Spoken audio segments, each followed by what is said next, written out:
In 2026, for the first time in his career, that weight is gone. Reports describe him as unburdened, but that word doesn't fully capture what's happening.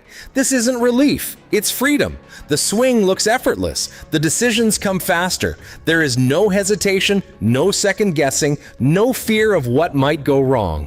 He is not trying to prove anything anymore. And that version of Rory McIlroy is the one the rest of the field fears the most. Because when pressure disappears, instinct takes over. And instinct is where greatness lives.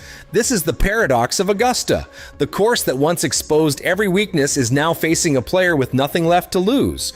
Rory without pressure is more dangerous than Rory chasing it. He doesn't need this win. He doesn't need validation. And that is exactly what makes him feel untouchable. Because when a player of his caliber starts playing freely, the game begins to look unfair. But Augusta has never cared about momentum. It doesn't reward comfort, it punishes it. For 15 years, Rory McIlroy was the chaser. Every April, he walked into Augusta with the same mission: finish the story, complete the Grand Slam, silence the doubt. He was the one hunting history, the one trying to catch something that always seemed just out of reach. That chase defined him. It gave him purpose. It sharpened his focus. It turned pressure into fuel. But in 2026, that dynamic has flipped completely, because now Rory McIlroy is no longer chasing the Masters. The Masters is chasing him. This is the part no one talks about. Winning doesn't remove pressure. It transforms it. When you're chasing, failure is expected. There's freedom in that. You can take risks. You can recover. You can come back next year and try again.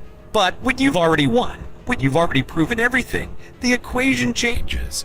Now, every round is about preservation. Every mistake feels heavier. Every leaderboard shift feels more personal. Because you're no longer building something, you're trying not to lose it. And in 2026, the stakes are even higher. Back-to-back Masters victories are rare territory, historic territory, the kind of achievement that doesn't just define a season, but a legacy. Rory isn't just playing to win anymore. He's playing to cement something permanent, to prove that last year wasn't the end of the story, but the beginning of something greater. And that kind of expectation doesn't disappear. It evolves, quietly, relentlessly, because freedom at this level is never absolute. It comes with a hidden cost. The weight is gone, but the spotlight is brighter. The pressure feels lighter, but the consequences are bigger. Rory McIlroy may look relaxed, but every player in the field is now measuring themselves against him. He has become the standard, the target, the one everyone believes they have to beat to win this tournament. And being the target is a very different game. So the question isn't whether Rory can win again.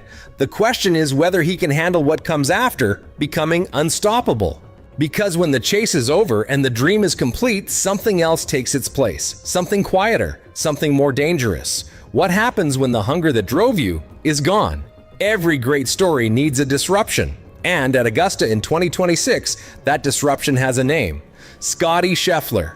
While Rory McIlroy arrives as the defending champion, free and unburdened, Scheffler arrives as something far more dangerous: the world number one, the most consistent player in golf, the betting favorite to win it all.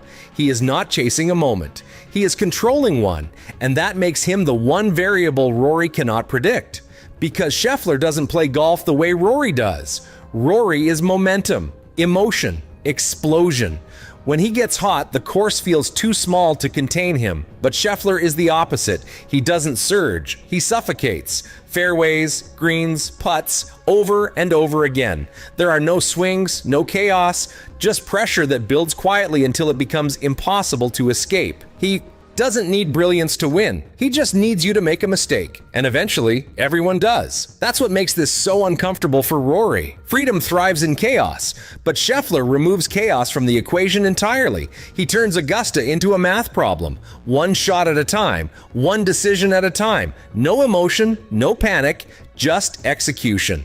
And while Rory is playing with nothing to prove, Scheffler is playing with something sharper: focus. The kind that doesn't drift, the kind that doesn't forgive. And then there's the human layer that makes him even more dangerous. Just days before arriving at Augusta, Scheffler became a father again. In a sport where mental clarity is everything, that kind of life shift can either distract you or center you completely. And for Scheffler, it looks like the latter. He isn't just playing for trophies, he's playing with purpose. And purpose at this level is a weapon. Because you don't beat Scottie Scheffler with brilliance. You beat him by being perfect. This isn't just another Masters. It's the story, the one everything else revolves around. Rory McIlroy, the man who finally conquered Augusta, now returns to defend it. Scottie Scheffler, the world number one, arrives to take it back. Every headline, every prediction, every conversation points to the same collision. Not just who will win, but who controls the moment. Because when two forces like this meet at Augusta, it stops being a tournament and starts becoming something else entirely. Rory is chasing something different now. Not validation, not redemption, legacy.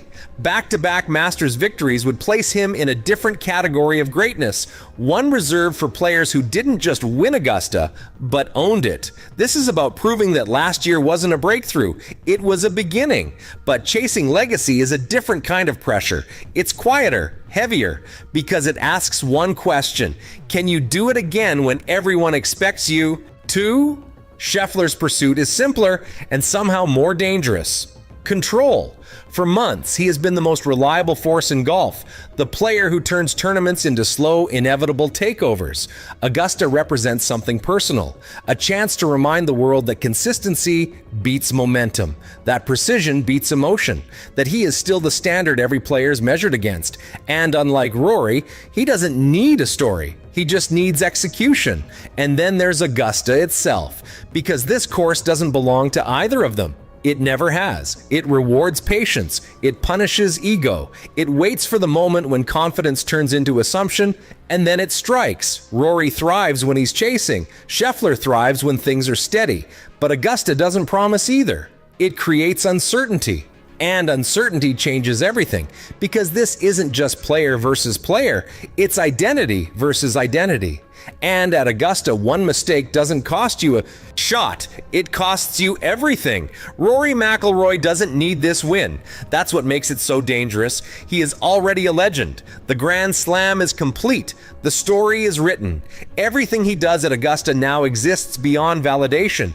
It's no longer about proving he belongs, it's about defining how far he can go. Back-to-back Masters victories wouldn't just add to his legacy, it would elevate it into something permanent, something untouchable. But that's the illusion of this moment, because at Augusta, nothing is ever secure, because across the fairway stands a player who doesn't need a miracle to take it all away. Scottie Scheffler doesn't rely on magic, he doesn't chase moments, he waits for them. One missed fairway, one misread putt, one swing that drifts just slightly offline, that's all it takes. And when it happens, he doesn't hesitate. He closes, quietly, efficiently, completely, because while Rory is playing for legacy, Scheffler